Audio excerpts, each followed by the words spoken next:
She wasn't looking for a younger man. She wasn't looking for someone richer, taller, or better looking than you. But something happened in that conversation. Something invisible. Something you probably didn't even notice. And she made a decision. Quietly. Completely. Without saying a word. And here's what's hard to hear. Most men never find out what that something was. Now, be honest with yourself for a second. How many times have you walked away from an interaction with a woman?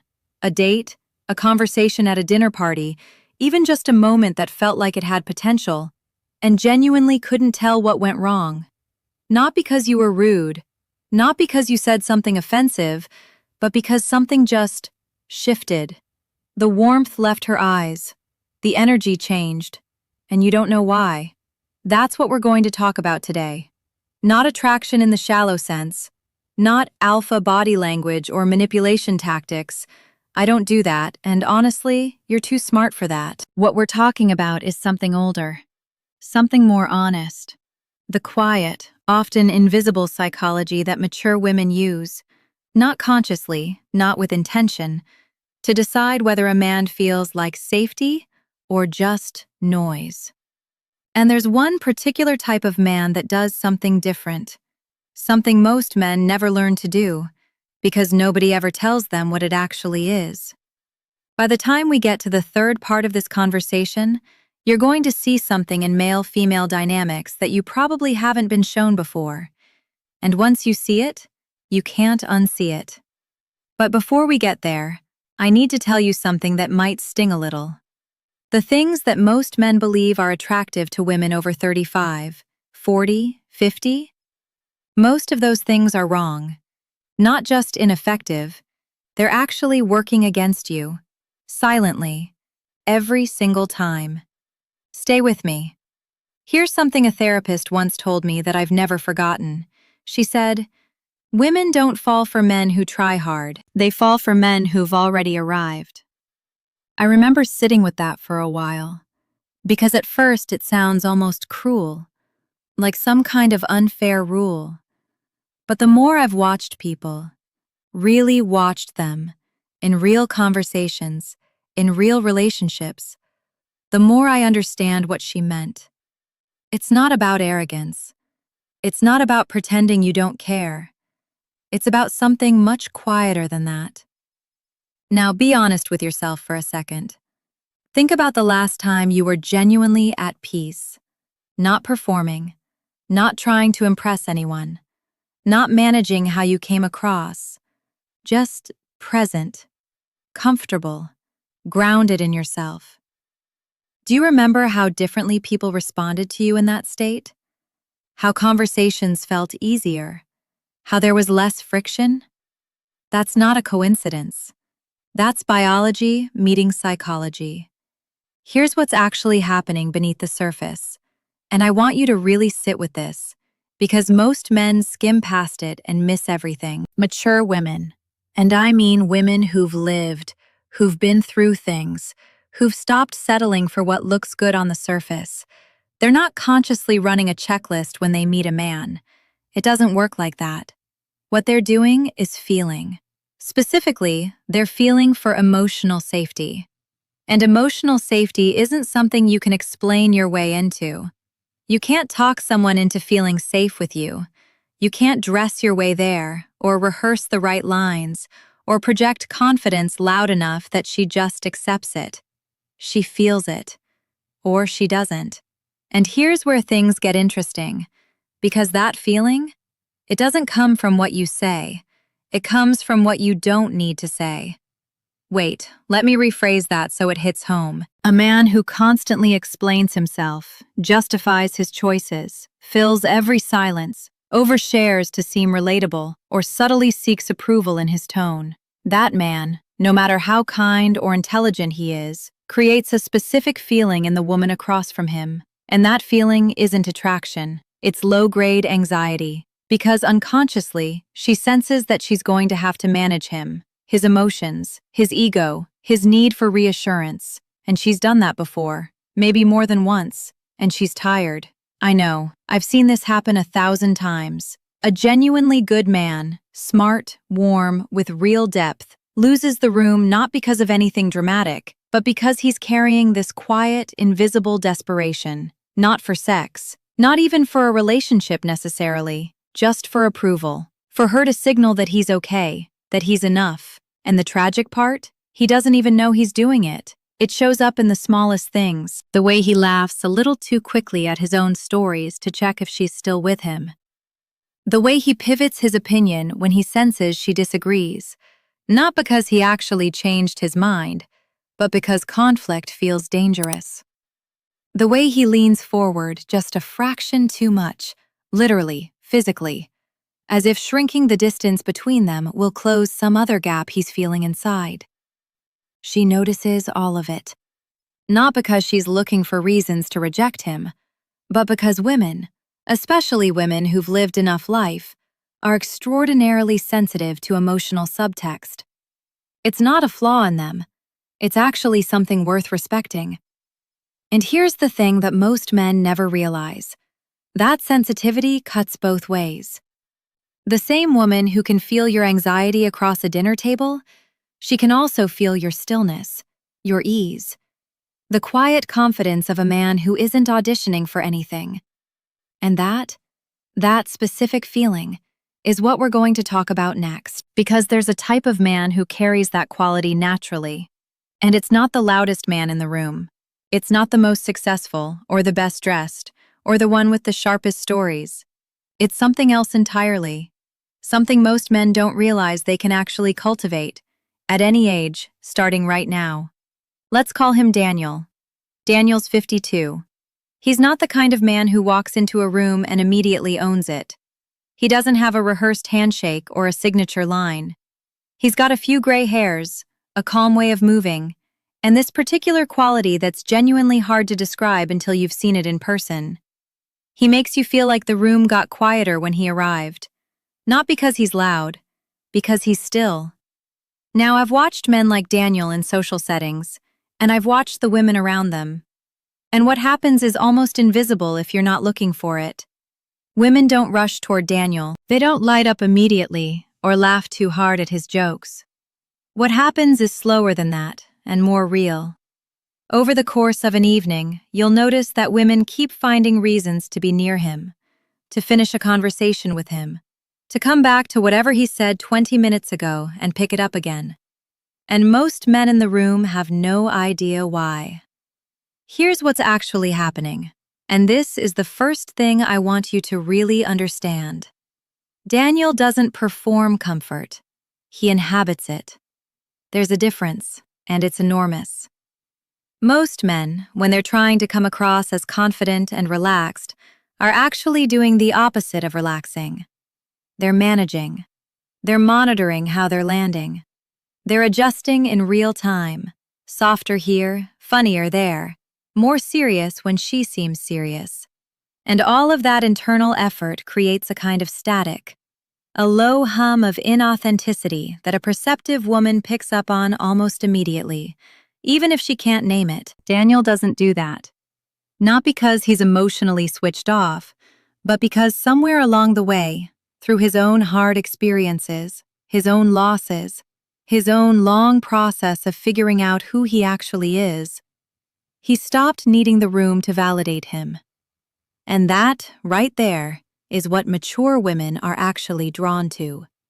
Not his age, not his resume, his settledness. Now be honest with yourself for a second. When you're in a conversation with a woman you're genuinely interested in, and I mean really honest here, are you present? Or are you slightly outside yourself, watching how it's going, calculating, adjusting, hoping? Most men, if they're truthful, are doing the second thing. And again, it's not a flaw. It's what happens when you care. But here's where most men get it wrong. They think the solution to anxiety is to push through it, to perform harder, to talk more, be funnier, be more impressive, so that eventually the anxiety gets buried under enough good material. But that's not how it works. The anxiety doesn't disappear when you perform well. It just gets louder. Because now you've got something to lose. What actually works, What Daniel does, whether he knows it or not, is something much simpler and much harder. He lets conversations have space in them. He doesn't fill every silence. He asks a question and then actually waits, not politely waits while formulating his next point, but genuinely waits, with his eyes on her, with his body relaxed, with no visible agenda pulling at him. Picture this. It's a Saturday evening. Daniel's been introduced to a woman at a mutual friends gathering. Her name's Claire. She's 49, recently out of a long relationship, not really looking for anything, or so she tells herself. They end up standing near the window with their drinks, talking about something ordinary, a neighborhood restaurant that just closed down. Nothing significant. But here's the moment. Claire says something slightly self-deprecating, a small joke at her own expense, and then looks at Daniel the way people do when they're waiting to see if the other person laughs. Daniel doesn't laugh immediately. He looks at her for a second, just a second, with this quiet expression that isn't quite a smile, but isn't neutral either. And then he says simply, "You do that a lot, don't you? Make yourself smaller before someone else can." Claire blinks, not because it was harsh, because it was true, and because no one had ever just seen that, out loud, calmly, without making a big thing of it. That's it. That's the moment. Not a line, not a technique. A man paying close enough attention to actually see her, and having enough groundedness to say what he noticed without flinching or softening it into nothing. What happens next is what most men never notice. Claire doesn't respond with a big emotional reaction. She doesn't tear up or say something profound. She just gets quiet for a moment. And then she laughs, a real laugh, not the social kind, and says, "Yeah, maybe I do." And from that point on, the conversation is different, deeper, more honest, because she's no longer performing either. This is what emotional presence actually does, not in a mystical sense, in a completely practical, observable sense. When a man is genuinely settled in himself, it gives the woman across from him permission to stop performing too. And that permission, that feeling of being truly seen and not judged for it, is more attractive to a mature woman than almost anything else a man could offer. But here's the part that trips most men up. This kind of presence isn't something you can fake for an evening and then drop. Women sense the difference between a man who's genuinely settled and a man who's studied how to seem settled. And the difference shows up in exactly the moments you'd least expect. Not in the polished parts of the conversation, but in the cracks. When something slightly awkward happens, when she disagrees with you, when there's a silence and you both feel it. Those are the moments that actually tell her everything. And that brings us to the second quality, the one that's even more misunderstood than presence, and frankly, even more rare. Let's talk about boundaries. Not the kind therapists put on posters. Not the rigid, defensive kind that some men wear like armor after a difficult divorce, or a relationship that cost them more than they expected. I mean something subtler than that, something most men have never actually been taught. I'm talking about the quiet, unspoken boundary of a man who knows what he will and won't accept, and doesn't need to announce it. Here's why this matters more than almost anything else we've covered. Mature women. And I keep coming back to this word, mature, because it's doing real work here. Mature women have usually spent years, sometimes decades, in relationships where the dynamic was unbalanced, where they were either managing someone emotionally or being managed themselves, where love came with conditions that shifted depending on someone's mood, where they had to be careful about what they said, how they said it, when they brought something up. They're exhausted by that. Even if they don't say it directly, even if they can't fully articulate it, they're carrying the weight of that history every time they walk into something new. And what they're looking for, underneath everything, is a man who doesn't add to that weight. Now, be honest with yourself for a second. When a woman you're interested in does something that bothers you, cancels plans late, says something dismissive, pulls back without explanation, what do you do? Most men do one of two things. They either say nothing, absorb it, and quietly resent it, or they overreact, make it bigger than it needs to be, and create exactly the kind of emotional turbulence that sends her further away. I know, I've seen this happen 1,000 times. And neither response is what she's actually hoping for, even if she doesn't consciously know what that is. What she's hoping for, what she's almost unconsciously testing for, is a third response, the one that almost no one teaches. A calm, clear, unbothered honesty. Not cold, not punishing, just direct, grounded, without drama and without surrender. Let me give you a scene, because this is one of those things that only makes sense when you can see it. His name is Marcus. He's 56. He's been seeing a woman named Renata for about 6 weeks. Nothing serious yet, still in that early stage where everything's slightly uncertain, and both people are still figuring out what this is. One evening, Renata cancels their dinner plans about 2 hours before. The reason she gives is vague. Something came up. She'll explain later. Marcus reads the message. He sits with it for a moment. Not stewing, not catastrophizing, just noticing how he actually feels about it. And then he writes back. Not immediately, maybe 15 minutes later. He says something like, "No problem. I hope whatever came up gets sorted. Just so you know, last-minute changes are something I find a bit hard to work with. Not a big deal tonight, but wanted to mention it." That's it. No guilt trip. No cold shoulder. No performance of being unbothered when he actually is bothered. Just a clean, calm statement of where he stands. Now, here's what most men expect to happen next. They expect her to get defensive, or pull further away, or decide he's too much work.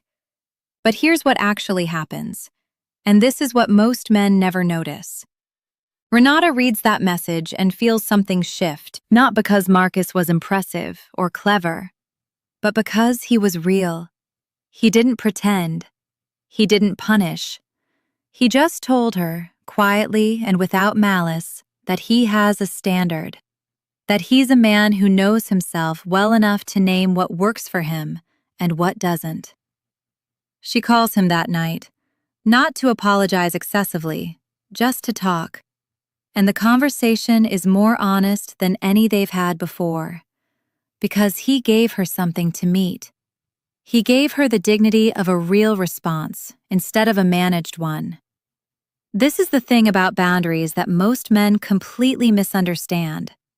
They think boundaries are about keeping people out, but real boundaries, the quiet, grounded kind, are actually what let people in, because they signal something profound. They signal that this man knows who he is, that he's not going to dissolve into whatever she needs him to be, that she can't accidentally break him by being human. And for a woman who's spent years either breaking men or being broken herself, that's not intimidating. That's relief. Wait, let me rephrase that so it hits home. She doesn't want a man she can control. Even if part of her has gotten used to that dynamic, even if it feels familiar, she doesn't want it. What she wants, what some part of her has always wanted, is a man she can actually lean on. And you can't lean on something that bends every time you apply pressure. That stillness, that quiet refusal to abandon yourself in order to keep the peace. That's what makes a man feel solid. And solid is what she's been looking for since long before she met you. Now here's where everything comes together, and this is the emotional core of everything we've talked about today. The presence we discussed with Daniel, the honest, undefended boundaries we saw with Marcus. These aren't two separate qualities. They're the same quality expressed in different moments. They're both expressions of the same underlying truth. A man who has done the internal work to actually know himself, his values, his edges, his non-negotiables, but also his warmth, his capacity for real connection. That man doesn't need to perform anything. He doesn't need tactics. He doesn't need scripts. Because he already is what she's looking for. And that's not a small thing.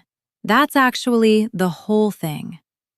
I know that might sound almost too simple, but I've watched enough relationships, healthy ones, broken ones that started with all the right chemistry and fell apart anyway, to know that the men who keep the attention and the respect and the genuine affection of the women they're with aren't the ones who learned the best moves. They're the ones who stopped needing to make moves at all. And here's what I want you to sit with as we come to the end of this. This isn't something you either have or you don't. This isn't a personality type you were born with or missed out on. Every quality we've talked about today, the presence, the stillness, the grounded honesty, these are things that deepen with time, with reflection, with the willingness to actually look at yourself without flinching. Which means the age you're at right now, it's not working against you. It might be the first time in your life it's actually working for you. I want to leave you with something that isn't really about women at all. I know that might sound strange, given everything we've just talked about, but stay with me for one more minute, because this is the part that actually matters most. Everything we covered today, the presence, the stillness, the quiet honesty, the ability to hold your own shape without becoming rigid, none of it is a dating strategy. None of it is something you put on before a first date and take off when you get home. It doesn't work that way. And honestly, if you try to use it that way, she'll feel that too. What we've actually been talking about this whole time is a way of being, a relationship with yourself that's honest enough, settled enough, that it naturally changes how you show up with other people. All people, not just women you're attracted to. And here's the realization I want you to carry out of this conversation. Most men spend their 30s and 40s trying to become more attractive, trying to figure out the right things to say, the right way to carry themselves, the right signals to send. And there's nothing wrong with growth. I'd never tell you to stop growing. But the men who seem to have something others don't, the ones who draw people in without working for it, they're not doing more. They're doing less. They've stopped the constant performance. They've gotten quieter inside. And that quiet, that genuine ease with themselves, radiates outward in a way that no technique ever could. Now be honest with yourself for a second. And I mean really honest. The kind of honest that's uncomfortable for a moment, but then feels like a relief.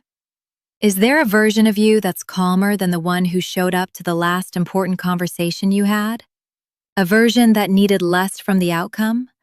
That could have said what was true without dressing it up or softening it into nothing? That could have sat in the silence without rushing to fill it? That version of you isn't far away. He's not some idealized future self that requires years of work before he shows up. He's actually closer than you think. He's what's left when you stop performing, when you stop managing, when you let yourself just be the man you've already become through everything you've already lived.